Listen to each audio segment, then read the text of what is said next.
The day I got married was the last day they dared to underestimate me. I sent a $1.9 million invoice to the company that fired me during my honeymoon week. And the best part? They had no choice but to pay every single penny. Some people send thank you cards after their wedding. I sent a bill that would bankrupt them. They thought they were getting rid of a problem employee. Instead, they signed their own death warrant with their own corporate credit cards. My name is Claire Westbrook, and at 34, I was the invisible architect behind some of the most prestigious events in American politics. For 6 years, I'd worked at Sterling and Vail Strategies, orchestrating galas that made headlines and fundraisers that shaped campaigns. CEOs requested me by name.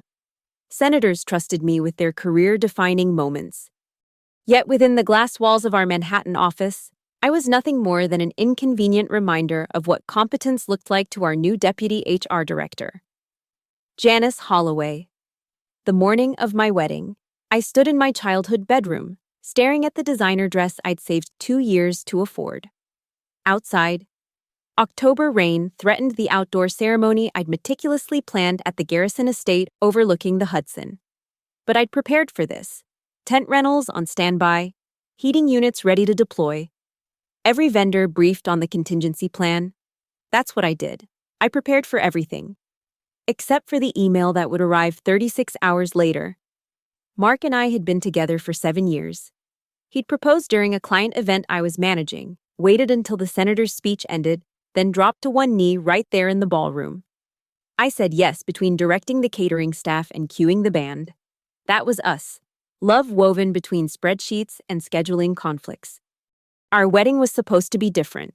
9 days off, my first real vacation in 3 years. We'd planned this honeymoon for 18 months, saved every overtime hour for those beachfront dinners in Maui. The ceremony went flawlessly. Of course it did. I'd coordinated it with the same precision I brought to every Sterling and Vail event. 20 vendors, from the string quartet to the security detail, all moving in choreographed perfection. My colleagues called it obsessive. I called it professional. As we swayed to our first dance, Janice approached with her plastic smile. Beautiful wedding, Claire. Though I'm surprised you took so much time off. The Richardson Gala is in 3 weeks. My team has it covered, I assured her, maintaining my smile for the photographers. Still, she pressed, her voice honey-sweet poison. 9 days is quite the statement about your priorities. Mark's hand tightened on my waist. He knew that tone. 6 months earlier, Janice had restructured my department, promoting her sorority sister over me despite my seniority. Then came the performance review that criticized my inability to delegate, code for being too good at my job. My priority tonight is marrying the man I love, I replied. Sterling and Vail will survive 9 days without me. Her laugh was sharp as champagne flutes clinking. Let's hope so. 20 hours later, as we sat in JFK's first-class lounge, my phone buzzed. One new email. Subject line, Urgent Employment Status Update. My hands were steady as I opened it. They weren't when I finished reading. Effective immediately, your position has been eliminated due to departmental budget constraints. The rest blurred. Mark's voice seemed distant as he asked what was wrong. The boarding announcement echoed like a funeral bell. 6 years. 6 years of 60-hour weeks, of saving their reputation when Senator Morrison collapsed on stage, of building relationships that brought in millions in revenue. And they'd waited until I was walking down the jet bridge to end it all. 6 years at Sterling and Vail had taught me that in the world of high-stakes event planning, you were only as good as your last crisis resolution. Mine had been legendary. The Morrison incident, as we called it internally, happened during my 3rd year. Senator Morrison was delivering the keynote at a pharmaceutical lobby dinner when he suddenly clutched his chest and collapsed. 400 guests, 30 reporters, and live C-SPAN coverage. While others froze, I moved. Emergency protocols activated. Medical team guided through back corridors. Deputy speaker briefed and on stage within 90 seconds. I even had our tech team loop ambient music to mask the sirens. By the time the paramedics wheeled Morrison out the service exit, His deputy was delivering prepared remarks about healthcare innovation. The headlines next day praised the seamless handling of a medical emergency. Morrison personally called to thank me from his hospital bed. That should have been my ticket to partnership. Instead, it marked the beginning of my downfall. Success, I learned, was acceptable at Sterling and Vale, as long as it knew its place. Mine didn't. Clients started requesting me specifically. "We want Claire's team," became a common refrain. The Robertson Foundation wouldn't sign their annual contract without my name on it. The Pharmaceutical Alliance wrote it into their terms. I was generating 40% of our division's revenue. But my name wasn't on the letterhead. Enter Janice Holloway, January of my 5th year. Fresh from a competing firm with promises to streamline operations and maximize talent deployment. What she really meant was installing her network of Syracuse alumni into key positions. Her first target was my department. "Claire, you're too valuable to be bogged down in day-to-day management," she announced during our first one-on-one. "Let's transition you to a more specialized role." Specialized meant isolated. Within months, I was stripped of my team, relegated to senior event consultant, a made-up title that kept me busy with work while removing any actual authority. My direct reports now answered to Brittany Chen Patterson, whose main qualification was sharing Janice's sorority letters and hyphenating her name after marrying into Connecticut money. But clients didn't care about org charts. They wanted results. And I delivered. The Democratic Governors Association brought me a disaster. Their annual gala venue had flooded 48 hours before the event. I rebuilt the entire production at the Javits Center, negotiating with unions, expediting permits, and coordinating 200 vendors in what one board member called a miracle of logistics. The event raised $3.2 million. My reward? A performance review citing concerning patterns of circumventing management structure. "You need to loop Brittany into these decisions," Janice informed me, her manicured nails tapping my review. "Operating as a lone wolf undermines team cohesion." Brittany was in Cabo, I reminded her. The governors needed an answer in 2 hours, not 2 days. That's exactly the attitude we need to address. The pattern continued. I'd solve problems, save accounts, generate revenue. Janice would find new ways to diminish me. She excluded me from strategy meetings. "We need fresh perspectives." Removed me from client pitches. "You're too busy with execution." And gradually painted me as a difficult employee who refused to collaborate. Meanwhile, I watched her niece Madison trail her through the office during internship visits. Fresh from Fordham with a communications degree and TikTok tutorials on entering your corporate era, I knew what was coming. That's why I started documenting everything: email trails, vendor contracts, client testimonials. Not out of paranoia, but pragmatism. In this industry, your reputation was your only real asset, and I could feel mine being systematically dismantled. 3 months before my wedding, I turned down an offer from Evercore Events. The money was better, the title was real. But I had something to prove. Sterling and Vale had made me. I wouldn't let Janice unmake me. Pride? It's a luxury I couldn't afford. My wedding preparation became my escape. For once, I was planning something purely for joy, not for a client's agenda or a corporate milestone. Every vendor meeting, every tasting, every fabric swatch was mine. I used my Sterling and Vale connections. Of course. Why wouldn't I? These were relationships I'd built over the years.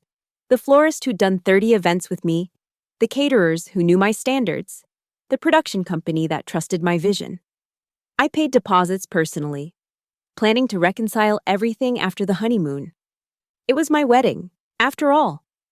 But habit kicked in. I structured contracts the way I always did, with the meticulous documentation that had saved Sterling and Vale from countless disputes, primary contracts with the company, personal addendums with vendors, backup plans for the backup plans.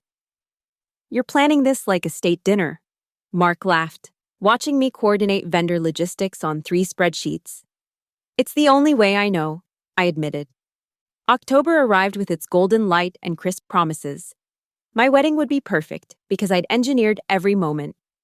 What I hadn't engineered was Janice's final move, timed with the precision of someone who'd been planning their own event: the elimination of Claire Westbrook.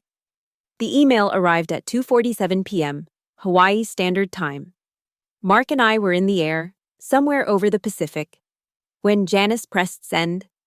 By the time we landed in Maui, my professional life was already a ghost. I read it 3 times in the airport bathroom, my wedding ring catching the fluorescent light with each scroll.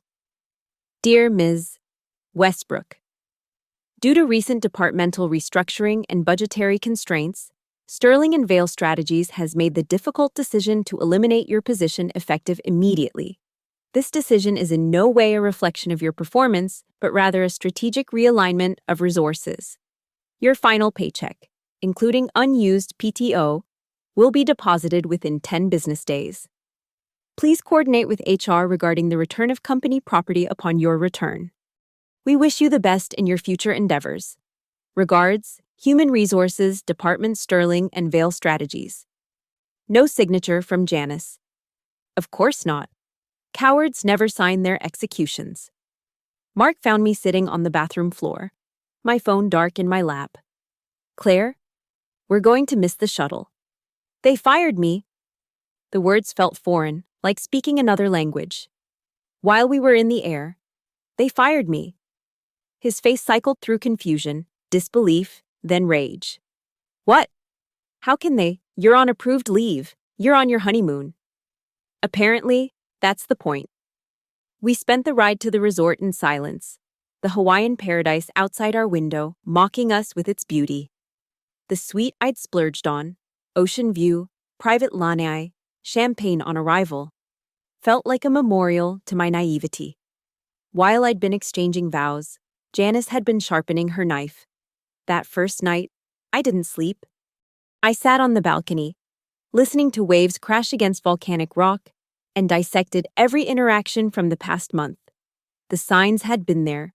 Janice's unusual interest in my wedding planning timeline, her questions about which accounts I was transitioning, the way she'd smiled when I submitted my PTO request.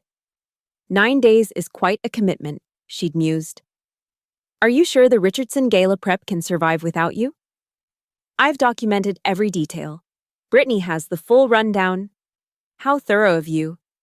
By dawn, my phone was buzzing, not with congratulations on my marriage, but with texts from shell-shocked colleagues. Sarah from accounting. OMG Claire, I just heard. This is insane. Marcus from production. WTF? They announced it in the Monday meeting like you'd been planning to leave. Then the one that made my blood freeze. Ashley, my former assistant. Janice's niece Madison started today. She's at your desk. Your desk? Not my desk anymore. Some 23-year-old was probably Instagram storing her first day vibes from the workspace where I'd built a career. Mark tried to salvage our honeymoon.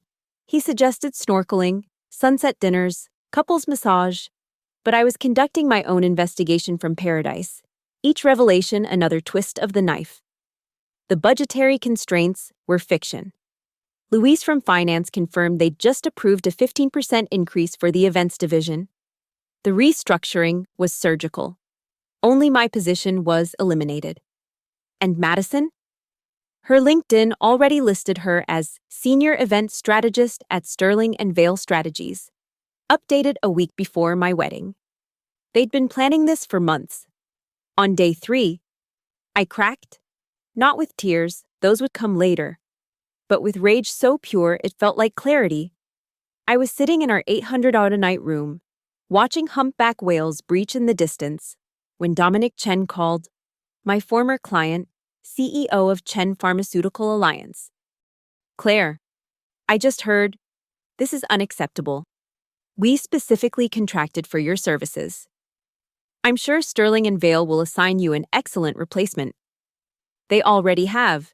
Some child who asked if we'd consider pivoting to virtual for our annual gala. Virtual for a black tie fundraiser. His voice dropped. Listen, when you get back, we need to talk. Chen Pharma isn't the only account that's unhappy. After we hung up, I opened my laptop, started pulling files, not company property. I wasn't stupid, just my personal notes, my vendor relationships, my methods. 6 years of innovation and problem solving reduced to folders on a thumb drive. That's when I saw them. The contracts.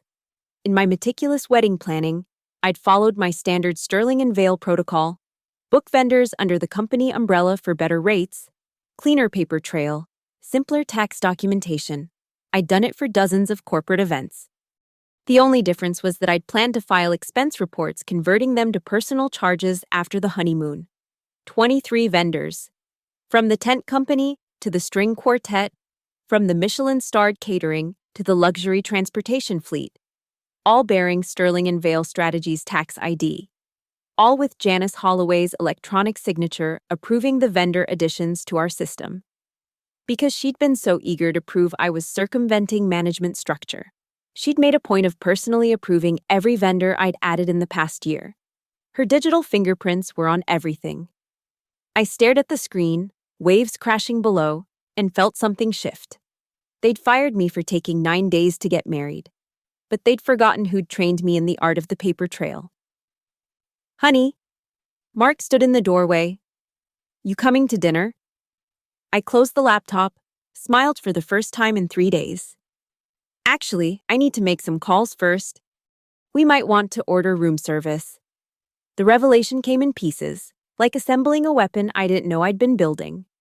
It started with a simple email from Lux Rentals about finalizing the tent teardown. Per our contract with Sterling and Vail Strategies, the remaining balance of $47,000 will be invoiced to your accounts payable department. Sterling and Vail Strategies, not Claire Westbrook. The company.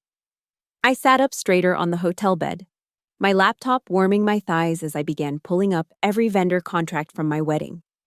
What I found was 6 years of muscle memory made manifest.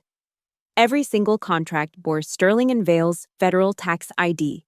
Our corporate credit card system had processed the deposits. The purchase orders were filed under our event management software. It was all there, hiding in plain sight, because that's how I'd been trained to work. Clean paper trails, corporate accountability, proper documentation. The irony was exquisite. Janice had spent 2 years criticizing my methods, calling them unnecessarily complex and overly cautious. Now those same methods had built a $1.9 million bomb with her signature on the detonator. I spread the contracts across our suite's dining table like tarot cards revealing my future. The Garrison Estate venue, $125,000. Catering from Daniel Boulud, $315,000. Production design and lighting, $98,000. Transportation fleet, $67,000. The list went on. Flowers, music, photography, videography, security, coordination staff. Even the bespoke Vera Wang dress alterations had somehow been processed through our preferred vendor account. "Jesus Christ," Mark whispered, reading over my shoulder. "This is..." "Every vendor we used has worked with Sterling and Vail before," I explained, my voice steady despite my racing pulse. "I added them to our system over the years for various events. When I booked them for the wedding, I used the existing vendor profiles out of habit." But it was more than habit, it was systematic conditioning. Sterling and Vail insisted on centralized vendor management. One system, one process, one paper trail. They'd made it second nature, and I'd never bothered to switch systems for personal use. Why would I? I was planning to submit the conversion paperwork after the honeymoon, transferring all charges to my personal accounts. The most damning evidence came from my email archives. 3 months before the wedding, I'd sent Janice a comprehensive list of vendors I was adding to our system for upcoming events. Her response was time-stamped 4:47 p.m. on a Friday. Approved. Though I do hope you're not mixing personal planning with company time. J. Wars. Every vendor on that list was now holding a Sterling and Vail contract for my wedding. Mark poured himself a scotch from the minibar, his third since dinner. "So what do we do? Just pay them ourselves and move on?" "With what?" I laughed, but it came out sharp. "We just spent our savings on this honeymoon. The plan was to pay the vendors over the next 6 months, using my Sterling and Vale bonus and over time. The bonus you're not getting because they fired you. Exactly. I pulled up my personal contract addendums, the safety net I'd always created with vendors I trusted. These side agreements specified that in case of payment disputes, I personally guaranteed resolution. It was my reputation insurance, ensuring vendors would work with me regardless of corporate drama. But there was a clause I'd forgotten about until now. In the event of non-payment by Sterling and Vale Strategies within 30 days of service completion, vendor may pursue full legal remedies against the company, with personal guarantor serving as witness to contract validity. Witness, not liable party. Witness. Claire. Mark set down his glass. You're thinking about something. I can see it. They fired me during my honeymoon, I said slowly. Eliminated my position while I was in the air to Maui. Gave my job to Janice's niece. And now they're about to receive $1.9 million in invoices for an event they technically approved and contracted. The silence stretched between us, heavy with possibility. Is that legal? Mark asked. Every contract is legitimate. Every vendor was approved through proper channels. Every service was delivered to Sterling and Vale standards.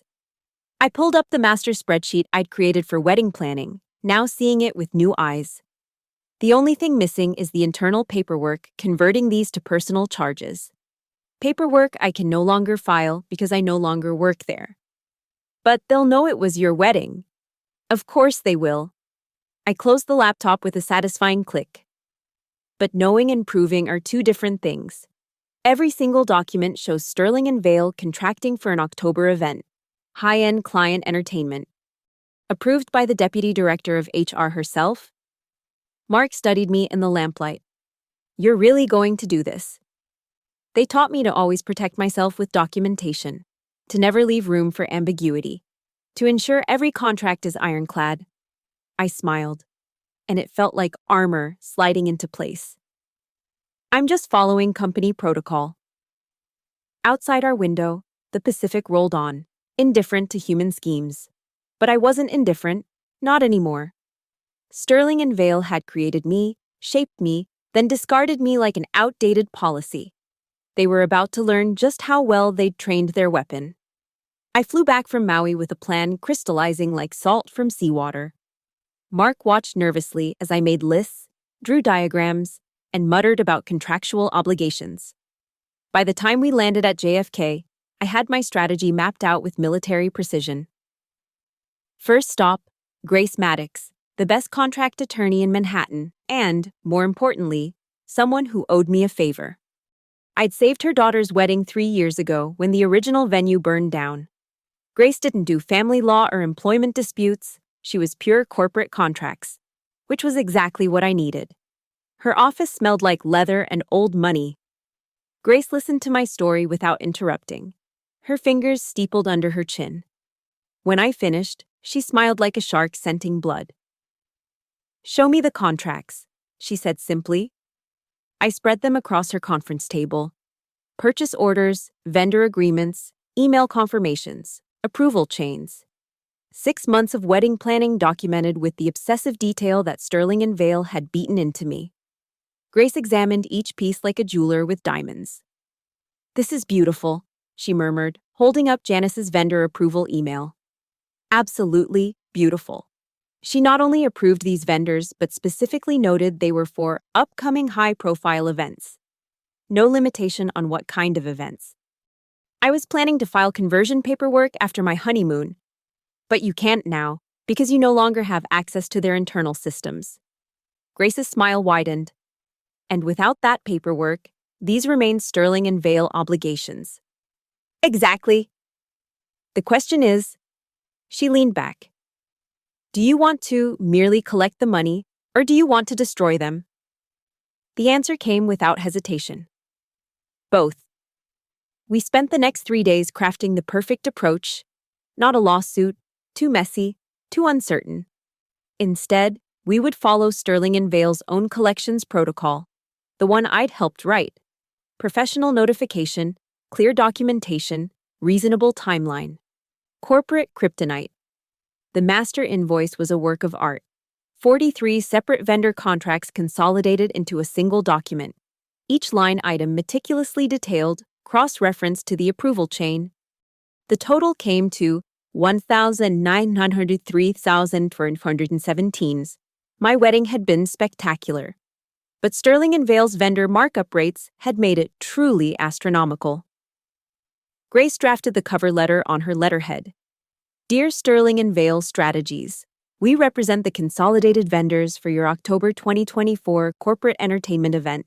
Despite repeated attempts to coordinate with your accounts payable department, the attached invoices remain outstanding, as per the contracts signed by your authorized representative, Ms.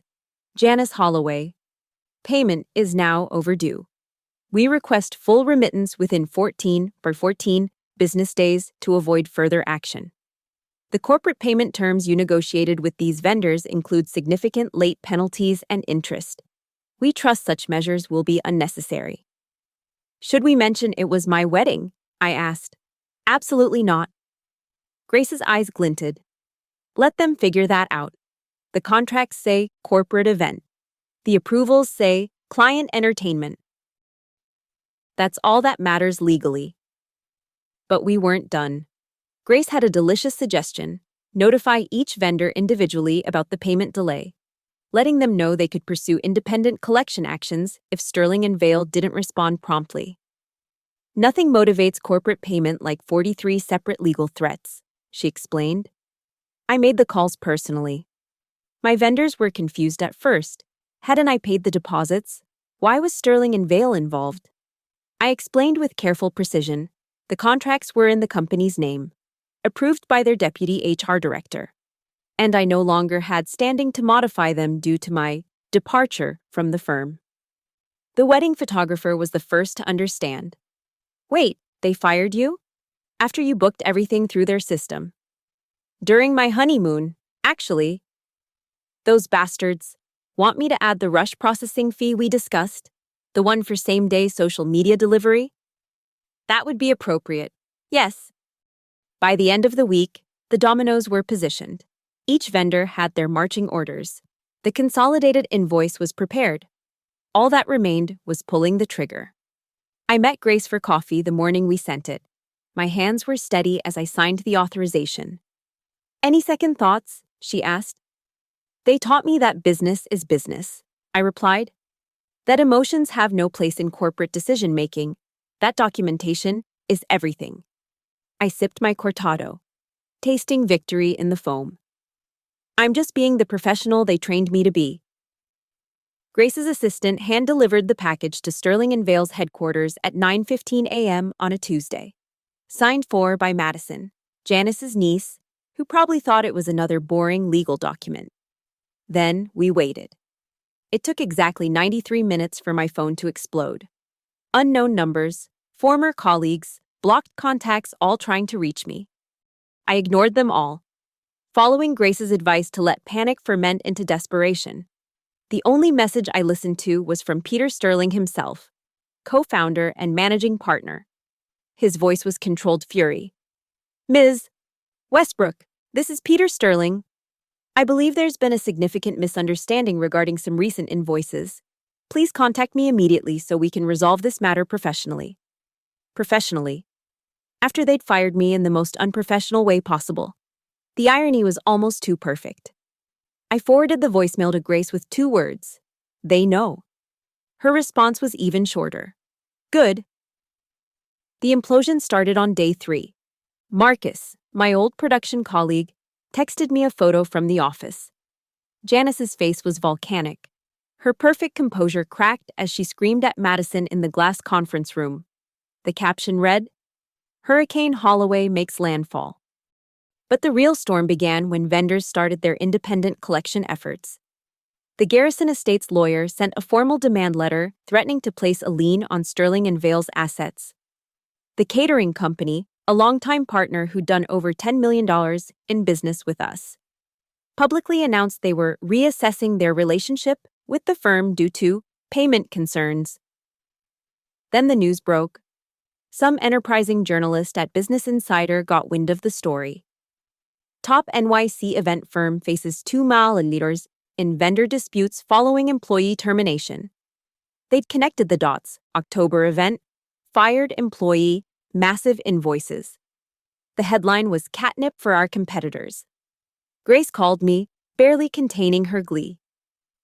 3 vendors have filed formal complaints with the Better Business Bureau. The transportation company is threatening to blacklist Sterling and Vail from their entire fleet network. Good. It gets better. Apparently, your former clients are asking questions. The Richardson Foundation wants to know if their gala is at risk. The Richardson Gala, the one Janice had been so concerned about when she crashed my wedding. Their $8 million annual fundraiser that Sterling and Vail had managed for a decade. I wondered if Madison was up to the task. By day 7, the dam burst. Peter Sterling himself showed up at Grace's office, accompanied by their general counsel and, deliciously, Janice Holloway. She looked like she'd aged 5 years in a week. I watched through the conference room's glass wall as Grace met with them. She'd forbidden me from attending. Let them sweat wondering if you're even involved. But I could see everything from her assistant's desk. Peter's silver hair was disheveled. His usually pristine suit showed wrinkles. When Grace slid the vendor contracts across the table, his shoulders sagged. Janice, meanwhile, was gesticulating wildly. Even through the soundproof glass, I could see her mouth forming the words personal event and fraud. Grace's expression remained serenely neutral as she produced document after document. Janice's own approvals, the federal tax ID numbers, the corporate credit card authorizations. The meeting lasted 2 hours. When they emerged, Peter looked defeated. Janice looked murderous. Their general counsel looked like he needed a drink. Grace waited until they'd left before summoning me. They offered $500,000 to make it go away, she said. No. I told them as much. Then they threatened to sue you for fraud. Let them try. Then Peter fired Janice. I blinked. What? Right there in the conference room. Told her she'd exposed the company to catastrophic liability through negligence and poor judgment. Security is packing her office as we speak. The satisfaction should have been complete. The woman who'd orchestrated my downfall was getting her own pink slip. But I wanted more. I wanted the full $1.9 million. I wanted Sterling and Vail to hemorrhage money the way they'd hemorrhaged my career. What's their final position? I asked. They'll pay the full amount to avoid further publicity and vendor relationships damage, but they want a non-disclosure agreement. You can never discuss this matter publicly. No NDA. They pay in full. And I maintain my right to speak about my termination if asked. Grace raised an eyebrow. That's aggressive. They fired me during my honeymoon. Aggressive is the only language they understand. The final phase was swift and brutal. Vendors, smelling blood, began adding late fees and penalties. The photographer threatened to sell the behind-the-scenes corporate event photos to competitors. The venue started legal proceedings that would have frozen Sterling and Vail's assets. On day 10, the news got worse for them. The Richardson Foundation pulled their gala contract, citing concerns about operational stability. The domino effect was instant. 2 more major clients suspended their contracts pending review of vendor management practices. Marcus texted me updates like a war correspondent. Madison quit, walked out crying. They've hired emergency consultants. Peter just announced a full restructuring. Lost the Pharma Alliance account. They named you specifically as the reason. On day 13, Sterling and Vail capitulated. Full payment to all vendors. No NDA, just a simple settlement agreement acknowledging that payment for October 2024 corporate event services has been resolved. The check cleared on a Thursday, $1,903,517 deposited into the vendor accounts, who then paid me after deducting their actual costs. My net gain, $1,247,892 after legal fees. But the real cost to Sterling and Vail was catastrophic. They lost 12 major accounts within a month. Their reputation as a premier event firm evaporated. Competitors poached their best talent. Industry publications ran stories about the importance of proper vendor management and employee relations. Peter Sterling personally called me one last time. "I hope you're satisfied," he said, his voice aged and bitter. "I'm not the one who chose the nuclear option," I replied. "You fired me during my honeymoon. You gave my job to an unqualified nepotism hire. You thought I'd just disappear. Janice has been terminated. We've implemented new policies. Too late." "Claire, we could have worked this out. You didn't have to destroy everything," I laughed, sharp and bright. "I didn't destroy anything, Peter. I just sent an invoice. Your own policies destroyed you. Your own contracts. Your own signatures. I just followed the procedures Sterling and Vale taught me." Silence. Then, "You've made powerful enemies." "No," I corrected. "I've collected a powerful debt." The email arrived on a Tuesday morning, exactly 1 month after the wedding. From Accounting Department, Sterling and Vale Strategies. Subject: Payment Confirmation, Invoice, Durisa 10. 2024, CSE. Dear vendor, payment in the amount of $1,903,417 has been processed and released via wire transfer for invoice varis nari 10 tots. 24 CSE, October 2024 corporate special event. Please confirm receipt within 48 hours. We appreciate your patience and continued partnership with Sterling and Vale Strategies. Regards, Accounts Payable Department. I read it while sitting in a small cafe in Soho, the same place where I'd first interviewed with Sterling and Vale 7 years ago. Full circle. But this time I held all the cards. My response was brief. Payment confirmed. I am highly satisfied with the quality of service Sterling and Vale Strategies provided for this event. Your attention to detail and contractual compliance was exemplary. Grace had advised against any response, but I couldn't resist. Professional, polite, devastating. The aftermath was still rippling through the industry. Sterling and Vale had lost 60% of their revenue in 6 weeks. Peter Sterling announced his early retirement. The firm was shopping for a buyer, probably at a fire sale price. Janice Holloway's LinkedIn showed her as seeking new opportunities, though word was no major firm would touch her. As for me, I sat in that cafe, laptop open, working on something new. The file name glowed on my screen: Westbrook Events LLC Comprehensive Business Plan. My phone buzzed. Another text from a former Sterling and Vale client. "Claire, heard you're going independent. The Morrison Foundation would love to discuss our spring fundraiser. Are you available?" Then another. "Ms. Westbrook, the Democratic Governors Association requires your services. Name your price." And another. "Claire, it's Dominic from Pharma Alliance. We never want to work with anyone else. When can we meet?" I closed my laptop and finished my coffee. Outside, Manhattan churned with its usual aggressive energy. Somewhere in this city, Sterling and Vale was bleeding out in their glass tower. Madison was probably updating her resume, removing her 3-week tenure. Janice was discovering what it felt like to be professionally ghosted. Me? I was free. Mark had asked me, late one night, if I felt guilty about what happened to Sterling and Vale. If destroying a company that employed hundreds was worth my personal revenge. They didn't have to pay, I'd reminded him.